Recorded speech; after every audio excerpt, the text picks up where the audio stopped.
ما جوابتی عبدالرحمن. صبح شما عزیزان بخیر. پروردگار امروزه برای یکایک ما و شما روز پربرکت، روز فراخی رزق، روز بازگشت به سوی خدا گرداند. خداوند در این محله شما و برای همه باشندگان اینجا عمر دراز و تن صحت و فرزندان صالح و برکمال نصیب سازد. وقتی که از داملای عزیز شنیدم که این توی محفل عروسی است و عروس هم آمده است، در این خاندان مهمان است، میخواهم به این محفل مناسب و موافق یک صحبت خصوصا در باب خواهرای عزیز اخلاق اسلامیشان و آدابشان نمایم.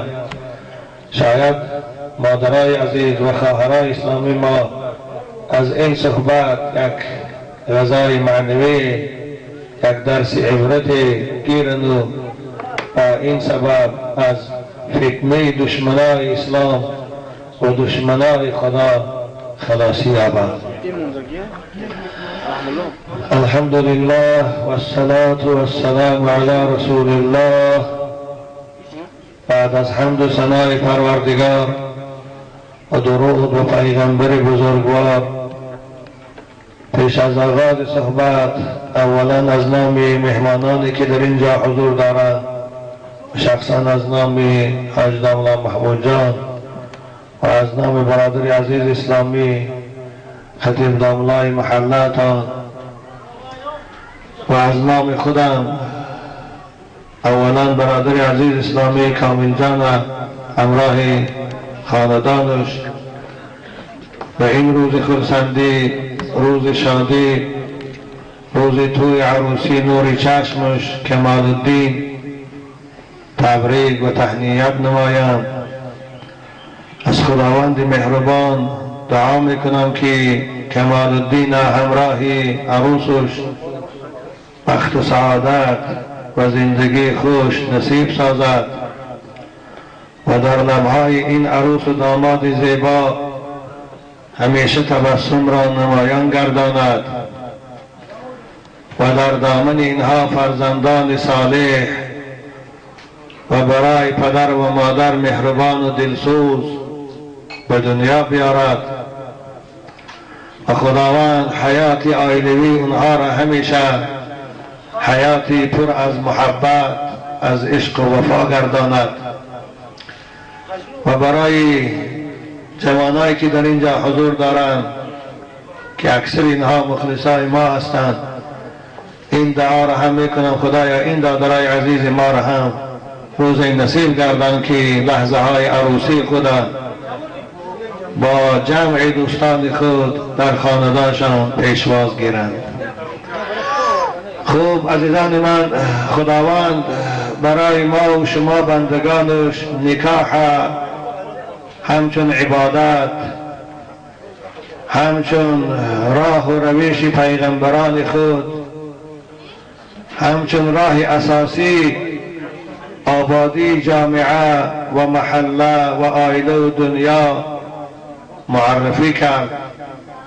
برای ما او را مشروع گردانید.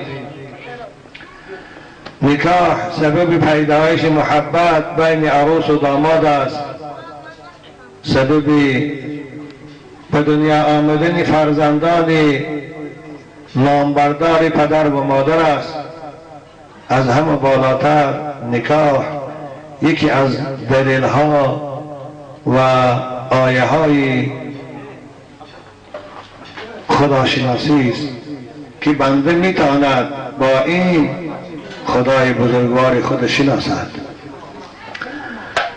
اگر این عالم یک خالق، یک معبود به اصطلاح امروزه بگیم یک انجینیر نمی داشت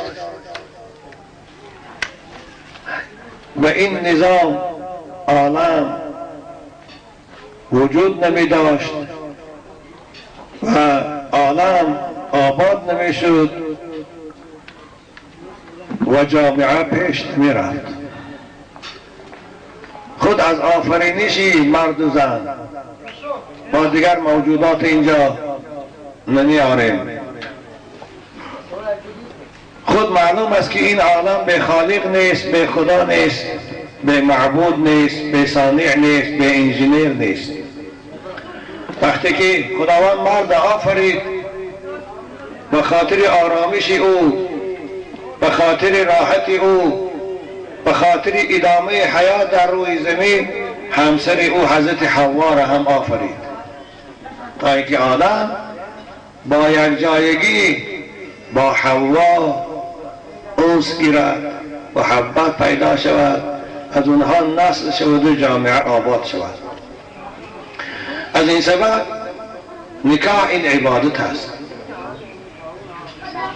در هر خانه که فرزند هست، خواه پسر خواه دختر، وقتی که به سن کمال میرسند، به سن ازدواج میرسند، پدر و مادر وظیفه دار است از هر دو جانب، خواه بچه دار و خواه دختر دار، برای اونها را یک جایی کردن، برای تشکیل عائله نمودن کوشش نماید. بچه دارها هم برای یافتن کلین کوشش کنند، دختردارها هم برای یافتن داماد حرکت کنند. زیرا همون وظیفه‌ای که بالای بچه دارها هست باید بچه هاشان زن تیند تا اینکه بچه هاشان به گناه نروند، به زنا نروند.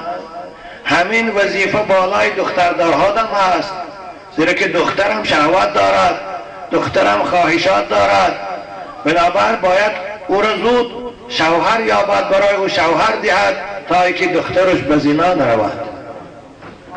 اما افسوس امروز ما میبینیم عادت شده است بچه دارها برای کافتن کیدین خانه به خانه میگردند، محله به محله میروند خواستگاری، اما دختردارها باشند برای یافتن داماد به جای نمیروند. دخترها در خانه هاشون به سن 25 و 30 حتی تا 40 رسیدگی دخترها هست. پدرش ننگ میداند که خانه یک بچه دار رو و گوید که بیا دختری من کیدین کن، هر دو جانب توی میکنیم، دختری من از این چی کم بودی ندارد، فقط به خاطر خدا، به خاطر اسلام که امر خدا هست بیا دختری من کیدین کن. نه، اینو به خودشان ننگ میدانند. خب من میدانم اینو دختردارا به خودشان تحقیر میدانند، اما به خبر اینکه دختر وقتی که به سن بلوغ رسید به حیا شد، به کوچه برآمد، به رستوران و طرفخانه و لب دریاها رفت، این است ننگ، این است گناه، این است شرمندگی. خانه یک جوان خوب روی، یک آدم خوب روی که دختری من کیدین کن، این ننگ نیست. در همون امری که خداوند برای بچه دارها امر کرده است، اعوذ بالله من الشیطان الرجیم و انکحوا الایام منکم والصالحین من عبادکم و ایمائکم، این امر بالای دختردارها هم هست. خصوصا امروز دختردارها زیادتر مسئولند، برای دختراشان شوهر دادن، زیرا که در جامعه ما در تاجیکستان ما عموم دنیا رو نمیگیریم. امروز شماری زنها از مردها 3 برابر زاید است. این به حساب رسمی حکومت است، اما به حساب غیر رسمی 5 برابر، یعنی هر مرد 5 زن میتوقری میبیاد. خدا با مشاهده میبینه همه قشلاق‌ها 50 100 200 دختری مجرد هست، بعضش پیشش به 40 رفته حال هم شوهر نکرده. بنابر باید راهبرای محله، موسیقیدای با عقل و امامهای محله برای همونها را شوهر دادن باید بی‌طرف نیستند، خودشان میان رو شوند. همسایه دختر دارد، همسایه دیگر بچه دارد، میان رو شود همینها را به یک دیگر ازدواج کنند. زیرا که در کدام محله، در کدام جامعه که دخترای به شوهر زاید شدند، بچه های به زن زاید شدند، آن جامعه را حتما فساد فرا بگیرد. خود ما دیدیست داده میدن، این به شرح تفصیل احتیاج ندارد. از این سبب امروز که خیلی خطر به حیاگی، خطری بد اخلاقی از سبب این دموکراتی که دشمنای اسلام بالای ما آوردن، اسلام بالای ملت ما مسلمان طرفخانه ها کشاده، کزینه ها کشاده، دیسکوتیک ها در هر قدم کشاده تا نصف شب کار میکنند. دخترها را زود از راه بی‌رها میسازند. بنابر باید پدرای عزیز دخترها را تربیتش اهمیت دید. اسلام عزیز زن مقدس قرار داده است. زن مادر است، زن همسر است، زن نگهبان خانه است. باید او را چون گل تربیت کرد، او را نگذاشت که زود پژمرده شود، زود به عفت شود، زود به حیا شود. بنابر حالا من میخواهم با خواهران عزیز خود چند خطابه نمایم. الان در یک محفل بودیم، از دور تماشا میکردم و خانه های بلند قبطه بود. اکثر خواهرای مسلمان ما زنهای سینشان از 50-60 بالا هست، در کوچه گشتی ایستادیم با سر روج، با بدن دیزار، هم سرش لچ است، کرتی آستین کرده خوب، این بخیر است، لازمی هم ندارد. در بین مردها شرم نکرده گشتی ایستادیم. خواهرای عزیز، کدام که صدای من میشنوید، شما را خداوند بخت دهد. دخترها از نظر دین مقدس اسلام از سن 9 سالگی بالاشان به تکلیف بندگی بار می شود. وقتی که دختر به سن 9 ساله رسید، باید پدر و مادر او، برادر او برای با حیا کردن و با حجاب کردن او مشغول شود. یعنی دختر از 9 سالگی باید رویمال بندد سرش. دختر مسلمان از 9 سالگی باید کرتی آستیندار پوشد. دختر مسلمان باید از 9 سالگی لازمی داشته باشد. تا آمدن مرد این امر خدا فرض است. امروز که مد شده سری لوچ گشتن، کرتی به آستین پوشیدن برای دخترای ما تاجیکا، ما اینا را مسلمان نمیگویم، برای که مسلمان هیچگاه سری لوچ نمیگردد، مسلمان هیچگاه کرتی آستین کرده نمیپوشد. بنابراین ما آنها را همچون تاجیکا خطاب میکنن، خواهرای تاجیکی خودم. خواهرای عزیز، این از اسلام نیست، این از عرف و عادتی اجدادان ما و شما نیست. اسلام موی سر زن عورت قرار داده است.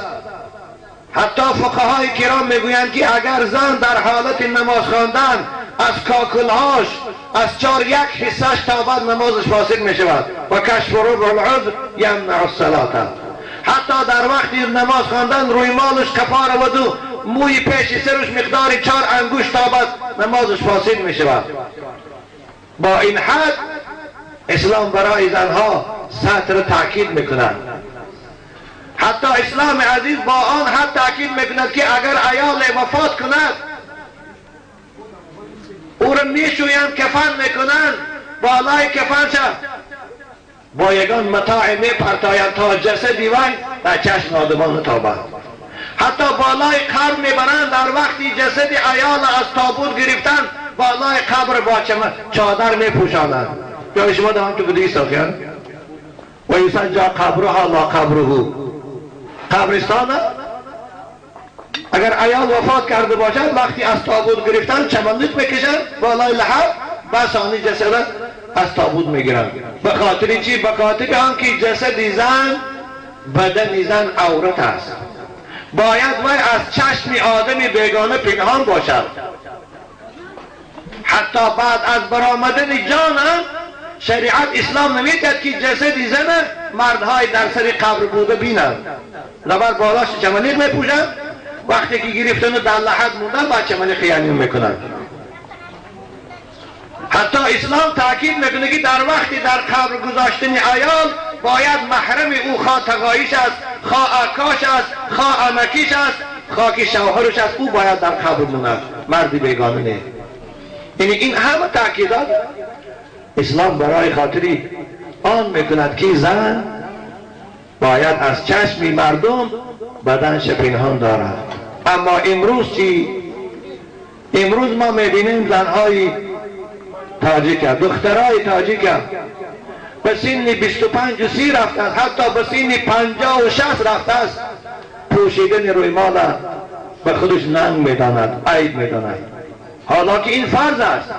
خداوند در قرآن پوشیدن رویمال برای بندگانش فرض گردانده است برای زنها. اعوذ بالله من الشیطان الرجیم ولیضربن بخمرهن علی جیوبهن. خواهرای عزیز گوش اندازه، خدا میگه باید زن مسلمان، این صیغه امر است، بر سر خود رویمال پرتاید تا رویمال موی زیبای او را و پیش بری او را از چشم مردهای بیگانه پنهان دارد. اینو خدا به شما امر کرده است. همون خدایی که شما را عنوان مادری داد، همون خدایی که شما را لطافت و نزاکتی زنانه داد، همون خداوند شما را میگه که بر سرتان رویمال پرتایید وقتی که کوچه میبرایید. پیش بری خود که مال شوهرتان است باید محکم داره وقتی که کوچه میبرایید. معنای این آن نیست که زن از خانه باید نبراد. زن هم در اسلام برابر مرد آزادی دارد، میتواند کار کند، میتواند خواند، میتواند در دانشکده های عالی خواند، اما با آداب اسلامی. زن به طرز خود لباسی مخصوص دارد، مرد به طرز خود لباسی مخصوص دارد. همان خدایی که مرد و زن آفرید برای هر کدامش موافق باز امر کرد طرز لباس پوشی را هم. نبا باید زن مسلمان نماد داشته باشد. اگر رفت و سری لج میگردد وای مسلمان نیست. حضرت اسما که رسول خدا در قیسیدل میشوند، حضرت عایشه مادرمان اپش میشود، پیش پیغمبر خدا در آمد، در بدنش یک لباس بود مانند پلندای شاهی های ما بادشاهان، سرش لج. رسول اکرم از دیدن قیسینگلشان روشان نگرداندن، پشتشان سن او کردند، گفتن به قیسینگلشان که یا اسما ان المرأة اذا بلغت المحیض لم يصلح ان یرا منها الا هذا و هذا، اشار بوجهه و کفیه. گفتن اسما وقتی که دختر 9 ساله شد، یعنی به سن بلوغ رسید، عادت ماهانه زنانه را دید، برای وی حلال نیست که بدن او را کسی دیگر بیند مگر روی او را و کف دست او را. بنابر رو از بند دست پایان پا این ضرر ندارد کشاده باشد، اما باقی مانده بدن او باید پوشیده باشد. اما امروز تمام زن مسلمان، حتی دخترای ملا ایشانا، حتی دخترای موی سفیدایی که نماز میخوانند، حتی زنهایی که شوهراشان نماز میخوانند، همونها را زنهاشان دختراشان کرتی آستین کالتو سرلج میگردند. این با امروز این با حیاش است. او به حیایی که تگی پلاخو تگی لفچک میگرن وای نه، نخواد که زن مسلمان کرتی آستین کالتو پوشد. مگر ماماهای ما کرتی آستین کالتو داشتند؟ مگر زنای پیغمبر کرتی آستین کالتو میپوشید؟ مگر زن امام اعظم که دعوا میکنه مذهب امام اعظم داریم کرتی آستین کالتو میپوشید؟ مگر زنای ایشاناتون هم مطبختا یک ایشان و یک پیر داره، خواه حضرت ایشان عبدالرحمن خواه داملای حسارک خواه که دیگر است، دخترای هوا کرتی آستین کالتو میپوشیدند. خواهرای عزیز شما این از کی یاد گرفته؟ از دشمنای اسلام، از دشمنای اخلاق، از دشمنای انسانیت، از یهودی ها، از تلویزیون. نباشد همون سری لجگشتن مادرای ما و شما میتانستند، همون کرتی آستین کالتر هوایی هم میتانستند، همون قیچی خدی آستین شما برید میشد آستین کالتر. لیکن ویا خواهرای از حیا داشتند، ویا ایمان داشتند، ویا از خدا میترسیدند، ویا از عذاب قبر میترسیدند، ویا از روپروشیدن در پیشگاه خدا میترسیدند. باشه همون به آستینه را همونا میتو. پیش از اسلام جامعه بشری از امروز اروپا بدتر بود. مفسرات در تفسیرها میگویند این اسلام بود که ایال صاحب عفت کرد، صاحب لباس کرد. اکنون دشمنای اخلاق اسلام از بین برده ایستادند، میخواهند خواهرای ما باز مثل پیشتره بارین تنی لج گردند.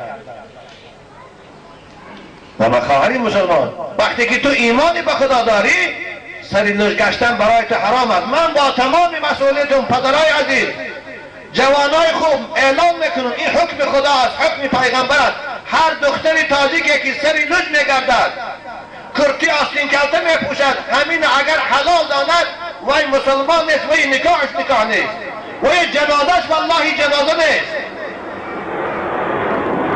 زیرا که وی یک فرض خدا را قبول ندارد. یک فرض خدا این سطر است، سطر عورت. آخه در تمام کتاب‌های فقهی از 4 کتاب سر کرده ملاهای ما میخوانند که سطر زنی آزاد کل البدن، همی بدنش است، الحرة كل بدنها الا الوجه والكف والقدم. چون امروز موسیقیدای محترم دخترکار نمیگه که بچه می رویمال پوش. چون امروز دخترکاتان کرتی آستین کلته، البته خود شما میبینه دوید، همون دخترش شما خبر داره، آکی پول میده لباس میخرید، از بازار متریال قیمت میخرید، چون در دخترش اهمیت نمیده که بچه می چه بدودی تو. ما هم الحمدلله دختر داریم، همینا هم دختر دارن. شما دختری من کرتی آستین کلته نمیپوشه، از شما میپوشد، برای که شما خودتان دم نمیزنید، میبیارید میدید او چی خیلی که پوشد به شما فرق نداردین. آستین کلته میدوزد، از بالای کیف آستین کلته میکند. امروز آستین کلته هم یک خیریت بود، در کوچه ها با چشم میغلطد دخترای آستین کلته دار با آستینا رو چاک کردن تا دو طرف کشاند تا بالای کیفش میتابد.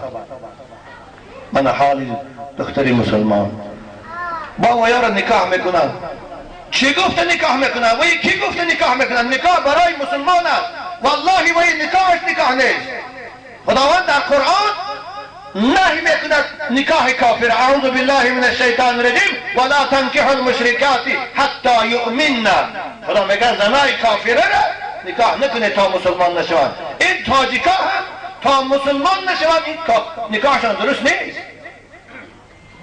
یا حضرت عایشه مادر ما زنی پیغمبر خدا بود، نشسته بودن یک گروه از زنها پیش حضرت عایشه در آمدن برای زیارت، ماننده که زنای ما پیش ایران بیاتون الله و ایشان زنش میرن زیارت، در آمدن حضرت عایشه دیدن در بدنشان لباسهای متنوع بود. زمان رسول اکرم زنهاش لباسهاشون هنگی چکمنای ما غصب بود، لباس تنوع هم بود، از ترس عذاب خدا نمی پوشیدن. شاید لباسهای اونها پوشیدگی همین بخملای ما بود، چی تستنی ما بود. این شیفان کامبخ نه، این غضب خداستین. وقتی که نزد عایشه در آمدن، حضرت عایشه مادر ما به این زنهای قبیلی بنی تمیم نگاه کردن که لباساشان ملایم و تنوک است، یعنی عضوهای حساس بدنشان میتابد مثل پیش سینهشان و رانشان. حضرت گفتند این کنتن مؤمنات فلیست هذه بثياب المؤمنات. بیاد دخلشان گفتن خواهرای عزیز اگر شما مسلمان باشید این لباس شما لباس زن مسلمان نیست. این کنتن مسلمات فی روایت مؤمنات فلیست هذه بثياب المؤمنات. اگر امروز حضرت عایشه این زنا و دخترای مسلمان امروزه رو بیاد چی میگوید؟ چی میگوید؟ میگه اینا مسلمانه، میگه اینا مادری مسلمانان از خاندان مسلمان تربیت یافتیان. نه والله عایشه بیند میگه یهودیان، والله عایشه بیند میگه اینا دخترای اروپایی است، مسلمان نیست.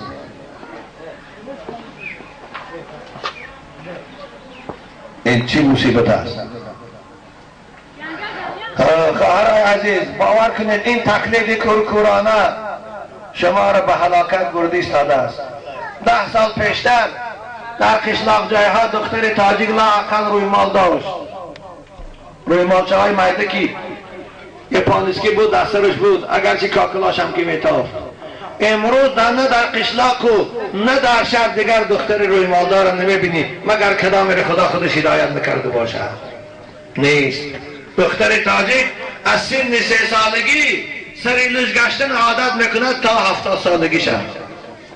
فقط کی دخترای تاجیک ما کی روی مال میپوشند کدام روزه که داداش مرد، داداش گاه خیشش مرد دیگه باید روی مال سفید دسترش میپردون. بخواهرای عزیز، روی مال خدا برای مصیبت دستر ناندازی نگفته است. روی مال این عفت است، روی مال این حجاب است. زن مسلمان باید کوچی از دروازه که بیرون براد دسترش باید روی مال باشد. مایلی در خانه پیش شوهر دو سری لوچ باش، پیش اکو دادر مایل سری لوچ باش، اما از دروازه که بیرون میبرای باید زن مسلمان روی مال داشته باشه. خداوند صراحتاً پیغمبر بزرگوارش امر میکند: اعوذ بالله من الشیطان الرجیم. یا ایها النبی قل لازواجک و بناتک و نساء المؤمنین یدنین علیهن من جلابیبهن. ای پیغمبر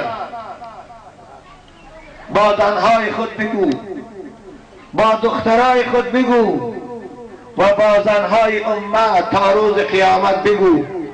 هیچگاه زنی پیغمبر سر لوچ نمیگشت، هیچگاه دختری پیغمبر کرتی آستین کلته نداشت. فاطمه نور چشم پیغمبر خدا عیال بود که تا روز وفاتش غیر علی دیگر کسی وی ندیده بود. از خانه شوهر راست قبرستان رفت جسدش. لیکن خداوند به خاطر آن پیغمبر امر کرد که زنات و دخترات گو تا یکی زنهای مسلمان دلاشان نرود که خداوند این باری وزین بالای ما فرمود. این حجاب است. مفسرین کرام میگن به زنهای مسلمان امر کن، به دخترهای مسلمان سفارش ده ان یدنین بر بدن خود لباس پوشن که بدن اونها را از چشمی نامحرم پنهان دارند. یدنین علیهن من جلابیبهن. باید لباسی زن مسلمان کشاد باشد، لباسی زن مسلمان باید بدن نما نباشد. لباسی تنکی که امروز به نام شیفان و کامبخت است، والله اگر از زیرش اثر نداشته باشد پوشیدنش حرام است. زن مسلمان اگر او را حلال داند کافر میشود.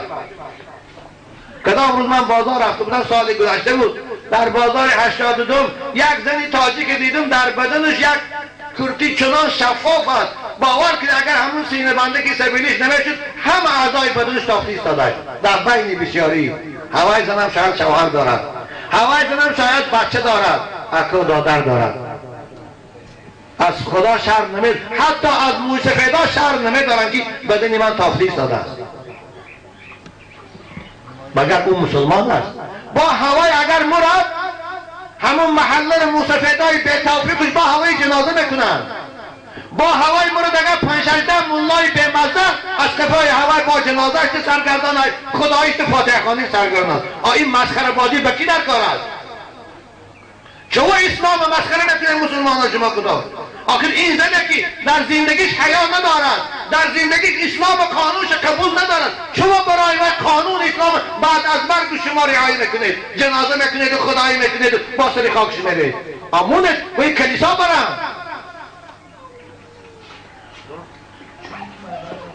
بنابر خداوند برای یک زن 4 مرد عذاب میکند. برای عزیز این گپ شوخی نفهمید. خواهید نخواهید یه روز پیش خدا میرید، خواهید نخواهید، خواه منصبداری، خواه ثروتمندی، خواه ملای اشانی، سواری تابوت بری خانه قبر پیش خدا میری، پیش لیلی نمیری. خداوند تو رو برای یک زن 4 تا عذاب میکند. یکم پدر، دویم شوهر، سوم بچه را، چهارم اکو دادرم. برای یک زن 4 قسم عذاب میکنه که چون وی تو نصیحت نکردی، چون وی لباس نپوشاندی.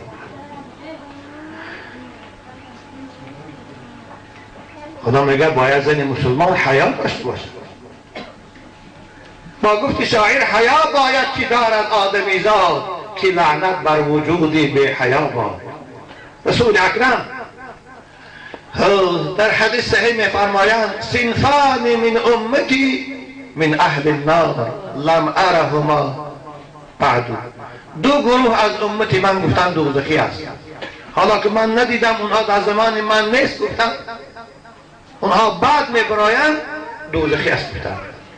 یکی آنها کیست؟ قوم معهم سیاد، انسان ها گفتن در دستشان دوبینکه دارند، اشاره به مفتشه و به منیسا دارند رسول اکرم، که با دوبینکه خود آدم های بیگناه هم میزنند.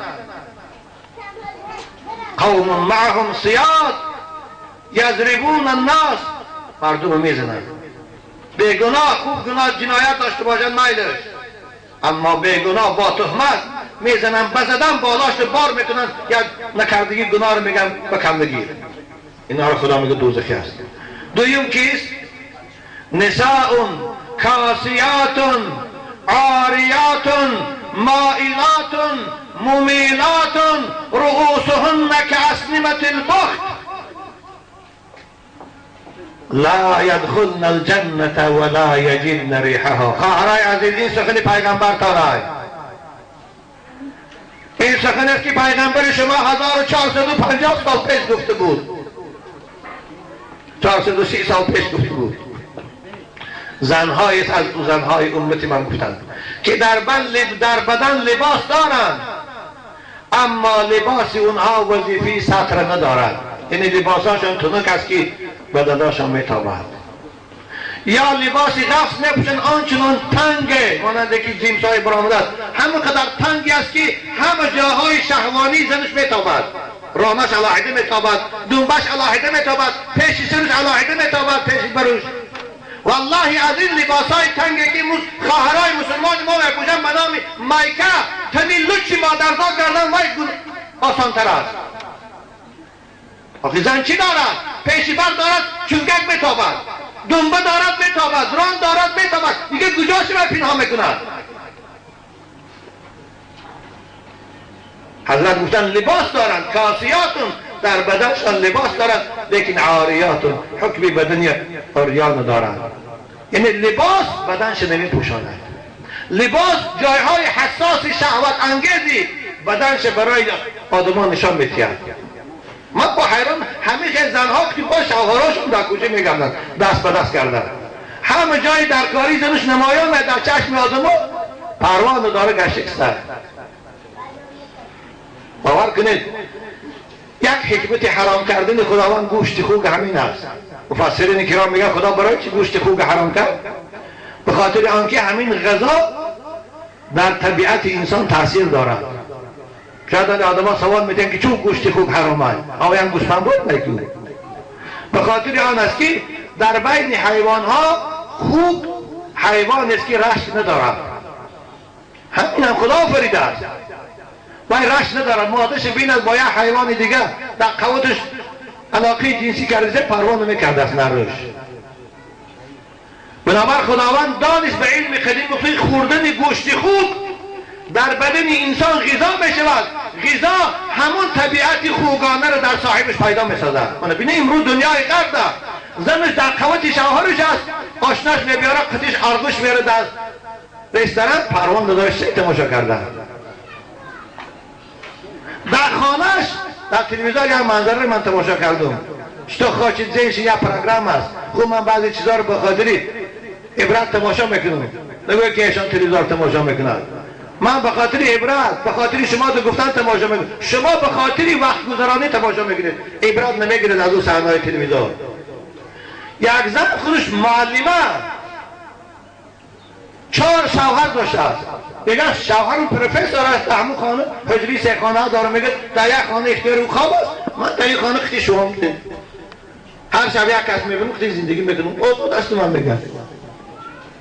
ببینید رشت دیگه نموندن. خوردن گوشت حرام انسان بی رشت میکند، بی غیرت میکند. بنابر امروز هم ببینید اکثری حرامخورای ما دیگه رشت ندارن. زن شریلوچ هم باشه پروانه دارد، تکی پلافکن باشه پروانه دارد.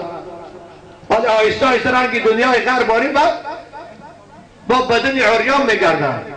لوچی مادرزاد. اما باید مسلمان حیا داشته باشه. رسول اکرم چی گفتن؟ نساء کاسیات عاریات. لباس دارن، لباساشون تنک است. لباس دارن، لباساشون تنگ است، چپیدگی بدنشان دارن. مائلاتون، اینها از شریعت دور شدگی هستند. ممیلاتون، دیگر دخترای پاکیزه هم اینها از راه میبرارن مانند خوشان. موی سرشان در گردی سرشان پیچاندگی، کنونه کردگی، به روی مال در چشم آدم ها میتابند. این پیغمبر خدا معجزه بود، نباشه در اون زمان رسول اکرم نمیدانست که زن موی سرش در گردی سر میپیچاند. این 70 سال جز پیدا شد. اما برای رسول اکرم معجزه آینه بود، آینده رو میدیدن اون کس. حضرت بچه گفتن لا یدخلن الجنة ولا یجدن ریحها. این تو زنهای امتی من گفتن جنت نمیدراین، حتی بوی جنت نمیابند. اما خواهرای عزیز، شما طاقت عذاب خدا ندارید. پدرای عزیز، شما دختراتان چون گل تربیت میکنید، به تعبیر خودتان اونها رو نازپرور بکنید، هرچی خواهد میتیجون، هرچی خواهد میپوشانید. اما وقتی که اونها رو به حیا کرده، به حجاب کرده، شما پدری مهربان نیستید، شما پدری به رحمت، به دست خودتان وی حلاک کردی سادید، او رو دوزخی کردی سادید. حضرت فاطمه رضی الله تعالی عنها همراه علی پیغمبر خدا رو زیارت رفتن، پدرشان رو زیارت رفتن. در آمدن حجره که رسول خدا آب دیدهشان ریخته ایستادن، تنها گریه داره. فاطمه دیدن گریه عشق پدرشان، گریه پدرشان بی‌طاقت شدن. رسول اکرم بوسه کردن فاطمه را، فاطمه پیغمبر خدا را بوسه کرد. فاطمه گفتن جان من بابا گریه برای چیست؟ رسول اکرم گفتن فاطمه گفتن یک گروهی از زنهای امت ما در عذاب دیدم. همراه جبرئیل امین رسول اکرم دوزخ هم مشاهده کردن. از موی سراشان آویزان، از پایان علاق در گرفتی ساده است، فریاد دارند، داد بزنند. جبرئیل پرسیدم که اینها کیانند؟ جبرئیل گفت که یا رسول الله این زنهای امتی تان. شمس الدین ذهبی در کتاب الکبائر اینو میارد. این همان زنهای امتی تاست که در دنیا موی سر خدا از چشم مردان بیگانه پنهان نکردند. موی سر شامپون کردن و تماشا برآمدند. از موی سراشان آویزان در چنگک های دوزخ علاوه از پایان در گرفتی ساده است. این اصحاب زنی که موی سرش لوچ در کوچه میگردند. بنابراین خواهرای عزیز، خداوند این سطر به خاطر عفت شما، به خاطر آبروی شما فرض کرده است. شما اگر با حیا باشید، شما اگر با عفت باشید، شما اگر لباسی زیبای اسلامی در بر داشته باشید، وقتی که در کوچه هم میگردید باور کنید مانند ماه شما حسن دارید. وقتی که در کوچه بعضی خواهرای مسلمان من میبینم در گردن سرشان روی مال در تکی پرتخشان سوزنک زدگی، روحاشان مانند ماه باری زیبا میتابد. شب اگر شب 14 شما هوا صاف باشد ببینید در آسمان سبز ماهتاب چگونه سفید جلا میکند، اونها مانند هوای میتابند. هرچی خواهرای ما رو به حیا کرد، به عفت کرد، به قدر کرد، به آبرو کرد، ان همین سری لج گشتن و کرتی آستین کلت پوشیدنش. لما خواهرای عزیز، وقتی که شما سر لج میگردید، وقتی که کرتی آستین کلته میپوشید، شما نماز هم خوانید خداوند نماز شما را قبول نمیکند. شما روزه هم گیرید خداوند روزه شما را قبول نمیکند، زیرا که یک فرض خدا را انکار کردید شما کافرید. باور کنید این من شما را ترساندنی نیستم، من شما را از حقیقت همون دینتان آگاه ساختی شدم که خدا به شما امر کرده سوره.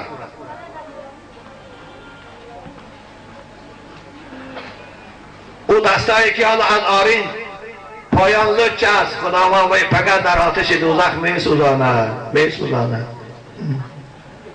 نداری بر کفی پا طاقتی خار، دلیری چون کنی بر گلخنی نار. یک خار زدن طاقت نداری خواهری عزیز، یک دنداندر طاقت نداری، چگونه آتش دوزخی خدا رو طاقت میکنی. او آتش است که هیزم او سنگ هاست. تصور که او چی حرارت داره. دیروز وقتی که خانه می رفتیم در پیش هیکلی در آمدگاه کافرنی ها یک توی عروسی رو تماشا کردیم. این چشمم افتید. دختر تاجیک فتح پوشیده است. باور کنه همون فتحی که اروپایی ها می پوشند، سرش لوچ، فتح تا آرنج، بالای کتفش بین با کشاده، کتفش از آرنجش پایان با سفید، بین لوچ، پیش بر تا بالای سینهش لوچ، دراز رو زمین رفتی ایستاده است. آخر والله پوشیدن همه لباس خود نشانی کافر شدن است. اگر همون عروس و داماد پیشکی نکاح کرده باشند، همون لباسی فتح در بر پوشید، همون لحظه وقت کافر شد، نکاحش با شوهرش بریدش دیگه است.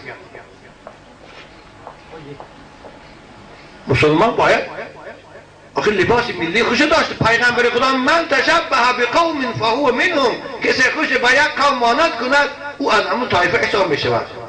آخر مگر کرتی اطلسی ما زیب ندارد؟ مگر روی مالی سفیده که خواهرای ما در سر می پردارند هوای خود زینت نیست؟ مگر همون چادره که زنهای ما سوزن زردوزی است مگر هوای زینت نیست؟ آی خواهرای بی ناموز، چون مسیحی ها و اروپایی ها لباس شما رو نمی پوشند و شما لباس ویا رو می پوشید؟ چون ویا به شما تقلید نمی کنند و شما به ویا تقلید میکنید؟ این نشانی مغلوب است، این نشانی منقور شدن است. نشانی شما همچون ملت خودان دیگر از بین برده. چیزی که ویا میکنن خیال میکنی ان هوای زیباگی است، هوای مدنیت است، هوای پیشرفت است. حالا بخبر که وای حیوانیت است.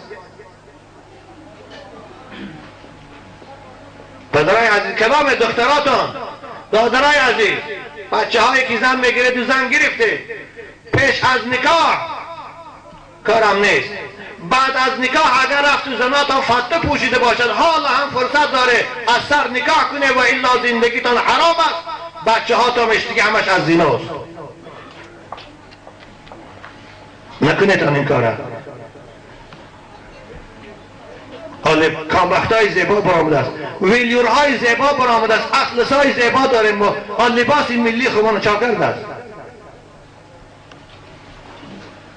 گفتی محمود جان اگر زنهای ما رو در توی نکاح بینی مسلمان، در خدایی بینیم و وقتی که سری سال استول برای اگر ویچرشان بینی عروس تاجیکی باره، باور کنی فرقش نمیکنی از عروسای اروپایی. انا در کنار شما اروپایی ها رو بینه، تاجیکا رو هم در بالای سری سال استول چون جشنی عروسی شانده از اونها فرق نمیکنی. با همون فرم روسی در بالای کرسی میز همه نوع شیشه ها موندگی است. نمیگی که اینا مسلمان هست. من حالی مسلمان، من حال تاجیک. نه بخواهرای عزیز از بی حیایی خداتان نگه داره. شما مسلمانید، شما رو خداوند برای جنت آفریده است. کاری کنه خداتان سزاوار عذاب خدا نکنه. شما تقلیدی به فاطمه کنه، شما تقلیدی به خدیجه کنه، شما تقلیدی به عایشه کنه، شما تقلیدی به مریم کنه، شما تقلیدی به آسیه کنه. نخواد که تقلیدی به مدان کنه، نخواد که تقلیدی به رقاصه و فاحشه های غرب کنه.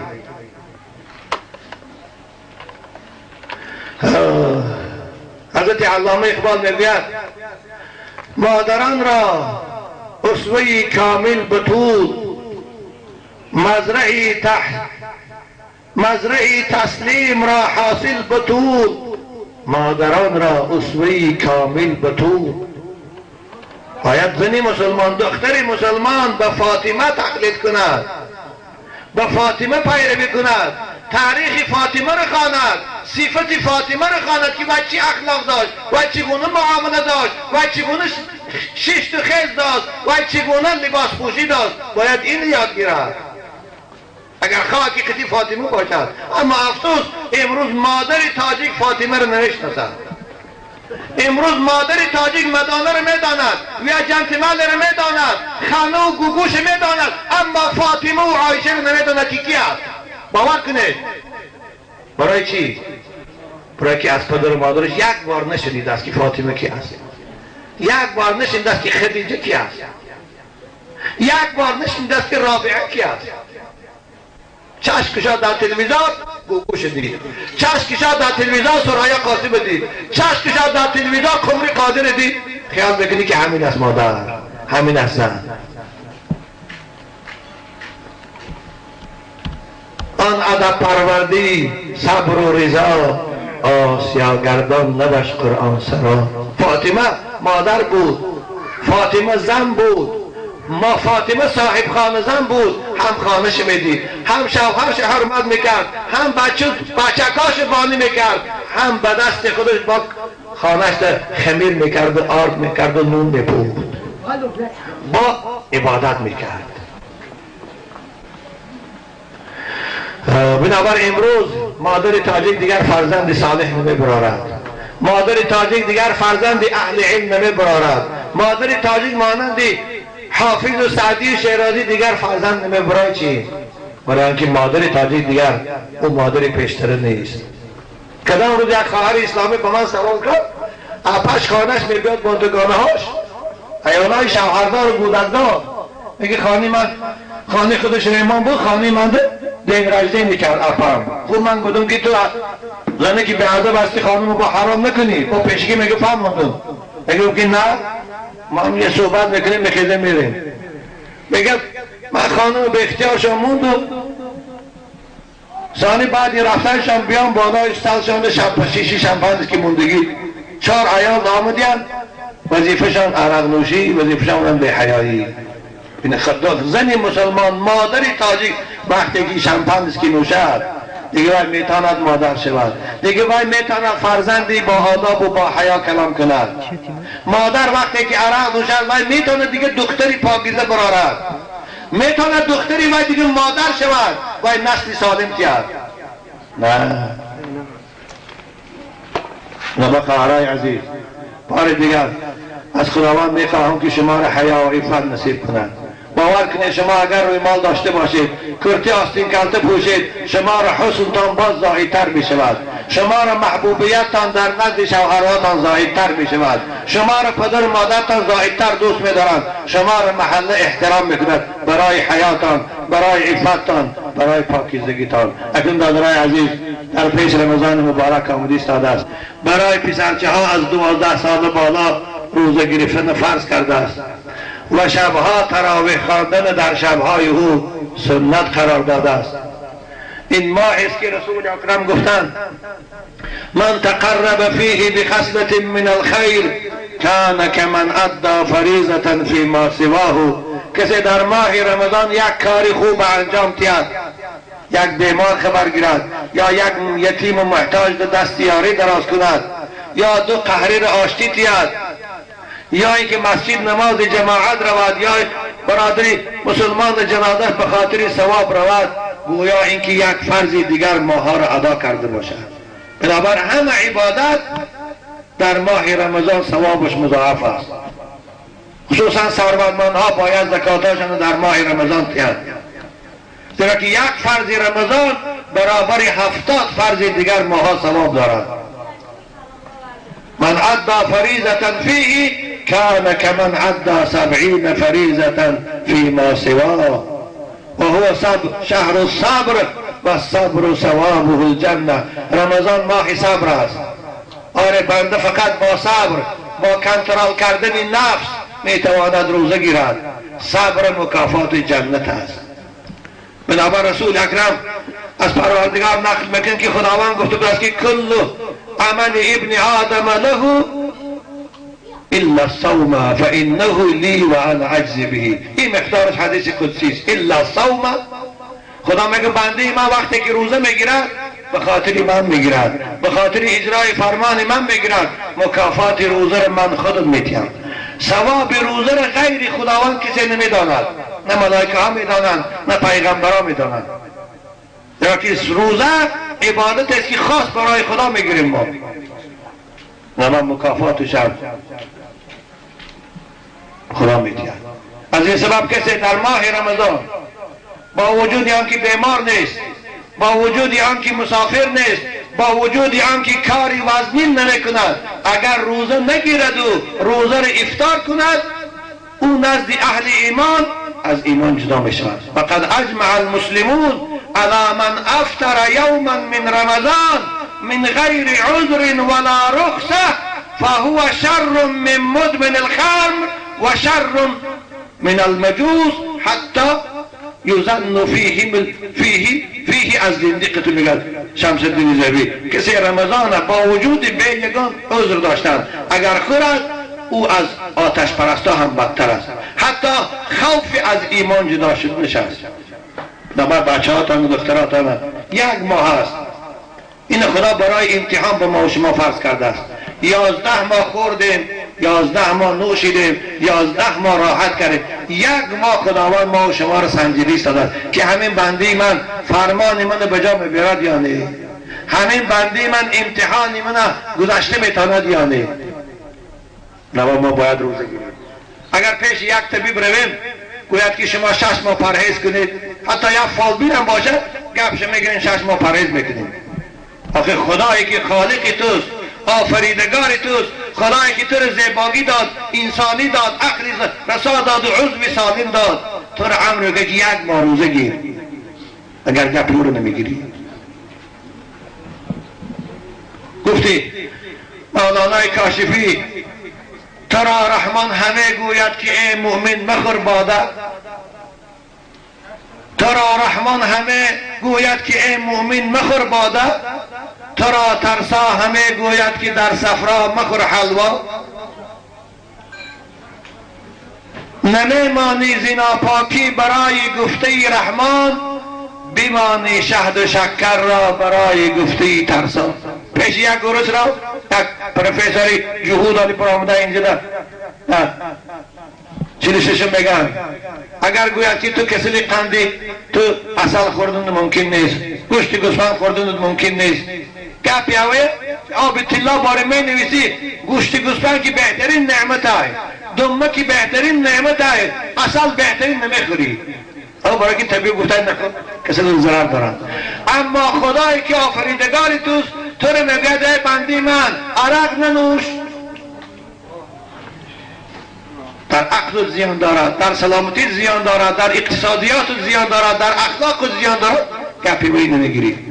حضرت بچه میگن نمیمانی زنا پاکی، ناپاکی بود کارهای حرام، عرق، زنا، قمار، برای گفته رحمان، بیمانی شهد و شکر را برای گفته ترسا. همون جهود امریکایی خیال میکنی که وقت مرده رو زنده میگه روی وستی آوه اگر مرده رو زنده میگه همه امریکا دیش که نمیمود. باید فقط برای مسلمان ها را احمق کردن اینجا آمدگی هست، برای مسلمان ها را از دین دور کردن اینجا آمدگی هست. مگر ما مسلمان ها که ما طبیب نداریم، دکتر ما هم داریم، پروفیسور هم داریم، طبیبی تاجیکی هم داریم، چی ضرورت داره؟ فقط به خاطر از دین بیدین کردن. کدام دست سیانس های و اشتراک کرده باشد مقصدی و ترغیب کردنی به دین مذهب خودش هست. یا اوکال میکنن نمیکنن مقصدش زهرش در عقیده شما چشاندن است. مسلمان باید فرمان خدا را اجرا کنند. نباید دادرای عزیز، پدرای عزیز، اگر در خانهاتان بچه دختراتان روزه خورن و شما خاموش استه چیزی نگویید، روزه های شما را خدا قبول نمیکند. حدیث عبدالله ابن مسعود از رسول اکرم روایت میکنند من افطر یوما من رمضان من غیر عذر لم یقضی عنه صوم الدهر کله، رواه البیهقی. کسی یک روز رمضان خورد، جوانای عزیز من میدانم این روز شما را غرور جوانیتان، غرور پولداریتان، غرور منصبتان چنان کور کردیگه که خدا را نمیشناسید، لیکن با روز پشیمان میشوید. روز خداوند شما را به پیری رساند، همون روز با افسوس میخورید، پشیمان میشه، با مسجدی هم میشوید، با نمازخوان هم میشه، با روزگیر هم میشوید، اما خواب در او پشیمانی دیگر. و با رسول اکرم کسی یک روز رمضان قصدن خورد تمام عمر پسان پشیمان شود، قضایی دارد اگر ثواب یک روز رمضان نمی آمد. این سخن پیغمبر تانه. نوحان فرصت داری، رمضان مبارک شما را از کار من نمی کند، رمضان مبارک شما را از خواندن من نمی کند. روزهای کوتاه هست، حدیث آتی 4:30 خیلی تا 5 اوقات خوره، 5 روزه نیت کنید. بگاه که شام اذان گفتن افطار کنید. همگی 8 ساعت 9 ساعت هستیم مفروض ها. کاری کنید که رمضان مبارک از شما ناریزان را. باور کنید رمضان سپسته دارد، روی خط دارد. روز آخری رمضان این ماه مبارک سپسکی روزدارها را، روی خط روزدارها را به پیشگاه پروردگار پیشنهاد میکند. آنده که حکومتدارا هر روز پیشنهاد میکنن بالا ده. رمضان مبارک هم مجسم به صورتی هست، روی خط روزدارها را در پیشگاه خدا پیشکش میکند. کسانی که روزه گرفتن فایده کردن، کسانی که روزه نگرفتن والله زیان اینها کردگی هستند. همون روزه که چشم پوشیدن من میفهمم زیان چیز. بنابر روز قیامت کتابی مجالس شعور دست یکی از بنده های خدا را ملائکه های عذاب کشاله کنان به دوزخ میبرند. پیغمبر خدا بالای تخت شفاعت نشسته است. وقتی که این بنده میبیند رسول خدا را نشستیند، دست به دامان پیغمبر خدا میزند، فریاد میکند که یا رسول الله من یکی از امتهای گناهگار تو هستم، من از چنگال اینا خلاص کن. پیغمبر خدا میخواهند او را شفاعت کنند، خلاص کنند. که در این وقت پروردگار به حبیبش وحی میکند که یا حبیبی من این بنده من تو از شفاعت نکن، زیرا بالای او دعواگری سختی هست. رسول اکرم میگه دعواگر کیست؟ خدایا. پروردگار میگه بالای او دعواگر رمضان است. یعنی این دنیا در رمضان حرمت نکرده بود، بالایش دعواگر. رسول اکرم میگه انا بریء ممن کان خصمه رمضان، من بیزارم از او امتی که بالای او دعواگر رمضان باشد. حالا من ماشده بود سالهای گذشته که این آسمان نمیدانم، بچه ها از دانشکده های عالی میخواندن قشلاقه خانه‌اش رو میرن در ماه رمضان شنبه بازار، مادری مسلمان مادری پیر برای بچه مای مکتب آمده بوده با چای میکنه عبیده زن خورم بچه در رمضان برای بچهش اوقات میکرده عبیدی در نصف روز در که بچه من از شهر آمده مگر این مادر مادری مشفتن. این مادر مادری است که به دست خودش بچهش زهر داد ایستاده است، به دست خودش بچهش در دوزخ تیله کرده. این هم تو مادر است. بنابراین یاردمی در معصیت این هم کفر است. قرآن خداوند میگه و تعاونوا علی البر والتقوى ولا تعاونوا علی الاثم والعدوان. وقتی که معصیت است، گناه است، بچه دخترات رو ما یاردم نکنی. خوب روز خود گفت نمیگیرد، چایش نکن تا چه وقت مردم گشنه گردد، شام که با قطار خود چای خورد. خود که مسلمان در راه ماه، حتی فقها میگن در ماه رمضان آشپزخانه ها استلاخانه هایی که هستن منالی در کوچاپور رمضان در اگر روزانه اوقات پزن سودا کنن حرام است پولش. همون آشپز تحقیر رمضان حکمشتی کافر میشه. همون پوله که از سوداش میگیرد، از سودای همون طعام دادگیش به روز خورا، همون پول برای بچه هاش غذا خورد، بچه هاش هم غذای حرام خوردیم. مسلمان باید در رمضان دوکانهاش محکم کند، دوکان غذاش نماز عصر اوقات تیار کند، قریب شام کشای دوکانش هم افطار می شود، هم سودا می شود، هم نشانی مسلمانی این آدم است. وقتی که در رمضان خانهش میکشد اوقات تیار میکنه برای روز خورا بیایه کنه، این آدم است که گویا رمضان را تحقیر کرد، این آدم است که گویا خدا را تحقیر کرد.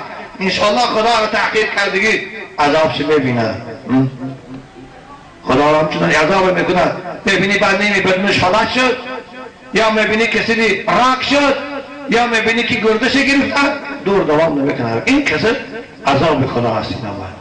اگر من صحبت خدا در اینجا پایان میرسانم، انشاءالله من گمان دارم قومای عزیز شما جوی بادامی ها هم از اهل ایمان هستی، فرزنده های شما خواهرای عزیز ما همشان مسلمان هستند، با حیا و با عفت هستند. لیکن فقط وظیفه ما علما یک بار هوشیار ساختن است، یک بار حکم خدا را بیان کردن است. بنابر من دعا میکنم که خداوندا در این محله شما فیض و برکات نازل سازد. خداوند در این محله شما آفت و بلا را برداشته گرداند. خداوند جوانای شما را، فرزندای شما را، دخترای شما را عمر دراز و تن صحت و اهل ایمان و اهل تقوا و اهل حیا و عفت گرداند. و این برادر عزیز اسلامی ما کامل جان که این توی عروسی را آراسته است و سبب صحبت شنیدن شما گشته است، خداوند خاندانش ده بخت و سعادت، خاندانش ده فراخی رزق، شادی و خرسندی را همیشگی نصیب گرداند. خدایا با روز را میسر کنه که از این فرزند و کمالدین عروس 30 دیگه فرزنده را با توی ختم سوریشان کامل جان پیشواز گیرد. ربنا هب لنا من ازواجنا و ذریاتنا قرة اعین واجعلنا للمتقین اماما. خداوند همه نگه دارد. ادرای عزیز خوب شاید کدام سخنی من درشتر گفته باشد از شما معذرت بخواهم، این به اختیار ببرد، لیکن به هر حال باز میگم به فایده شما ما میگویم. شمالی حضرت شیخ شمالی برای که قرآن خداوند ما و شما را امر کرده است و ذکر پنده خوب پند گاه ها ملایم می شود گاه ها سخت می شود. و گفتی حضرت مولانای روم زن کلامی تلخ می گویم تو را تازه تلخی ها فروش میم تو را.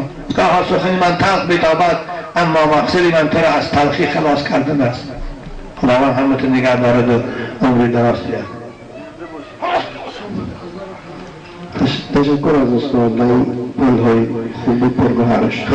اینجا یک سوال وارد شده است. من مدت 1 سال می شود که در نزد دکتران طبابت می گیرم. بعد از هر یک طبابتم من مدت 10 یا 14 روز بیماریم شفا می یابد. بعد از مدت آن باز همان بیماری اوج می گیرد. دچار می شوم. دکتر می گوید که شاید به جادو گرفتار کرده باشد. پس من چیکار کنم؟ خواهر عزیز، دادر عزیز کی نباشید، اولش که به جادو باور نکنید، این دروغ هستیم. انشاءالله بیماری شما شفا دارد. خوب به این دکتر مراجعت کرده شفا نیافته، باز دکترهای دیگر از اونها خوبتر مراجعت کنه، به طبیبای خلقی مراجعت کنه. اما باز میگم به این جادو، به این گرم خنک باور نکنید، این دروغ است. امروز هم تو جادوگرم نیست و هم تو گرم خنک میکردگی هم وجود ندارد.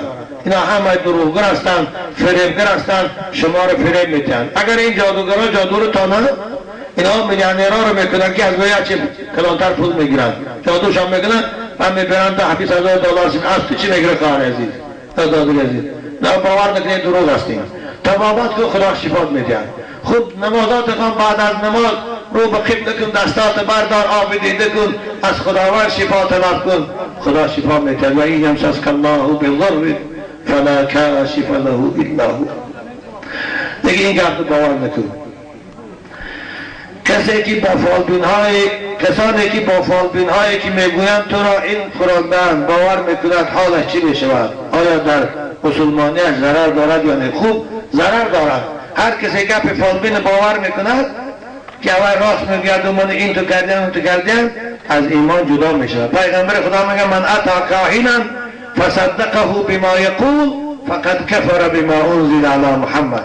اگر پیش فالبین رو و گفته های او رو باور کنه که راست میگه همین من هم خیر کردیم، این آدم از دین میمرد.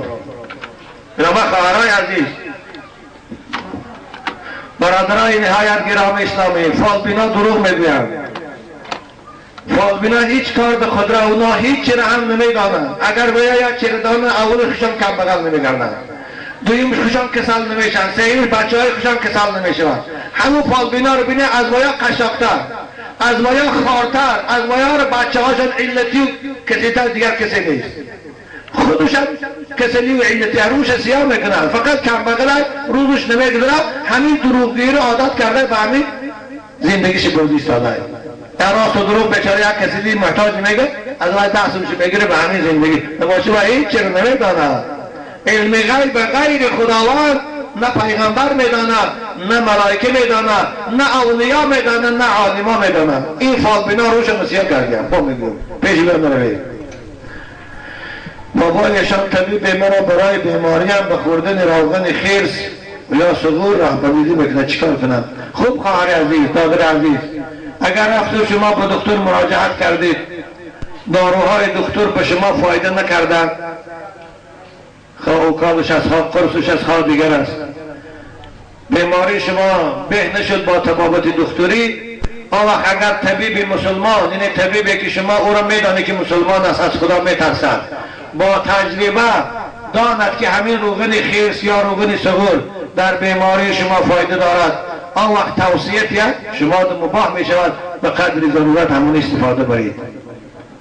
به شرطی دیگر داروی حلال نباشد. اما وقتی که غیر این داروی حلال باشد، این صورت روغن صغیر و خرس سغور هم حرام است، استفادهش برای مسلمان درست نیست. لیکن باز میگم دیگر داروها فایده نکرد، به قدر ضرورت شما می توانید با توصیه همون طبیب، گناه در گردن همون طبیب است اگر ناتوری گفته باشد، شما از همون استفاده برید، انشاءالله امید دارم خداوند شفا میدهد. لیکن باید هر بیمار حرکت کند. رسول اکرم میگه ان الله جعل لكل داء دواء، در روایت ان الله انزل لكل داء، همه دردی که خدا آفریده است وای دوا دارد و آهسته آهسته دواش و داروش معلوم می شود.